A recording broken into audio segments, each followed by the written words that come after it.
আলাইকুম সুপ্রিয় দর্শক মণ্ডলী, দেখতে পাচ্ছেন বিস্তীর্ণ এলাকা জুড়ে শুধু গাছ আর গাছ। আসলে এটা কিসের গাছ সেটাই কিন্তু আজকে আপনাদের মাঝে তুলে ধরার চেষ্টা করব। দেখতে পাচ্ছেন এই গাছের এইভাবে দেখেন খেজুর গাছের মতন পেজ দিয়ে কাটা। কিন্তু আসলে আমি বাগানের মধ্যে দিয়ে যাচ্ছিলাম, তো এরকম পেজ দিয়ে কাটা, কিন্তু সাদা সাদা কি এক ধরনের মানে রস পড়তেছে, কষ পড়তেছে গাছের।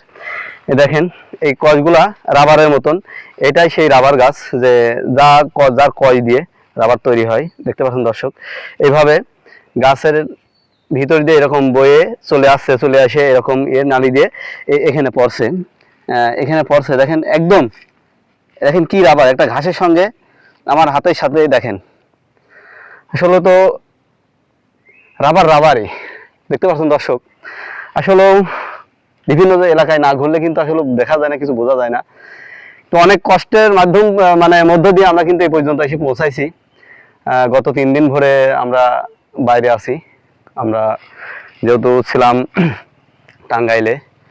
টাঙ্গাইলে ছিলাম, ঘাটাইল উপজেলা, ওখানে ছিলাম আর কি।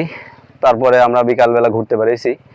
এটা হচ্ছে ময়মনসিংহ ফুলবাড়িয়া উপজেলার মধ্যে রাবার বাগানটা। যাই হোক, আপনারা যারা দূর থেকে আসবেন, টাঙ্গাইল মধুপুরে আসবেন, মধুপুর থেকে সহজ রাস্তা, টাঙ্গাইল মধুপুরে আসবেন, মধুপুর থেকে ইয়েতে আসবেন, মধুপুর থেকে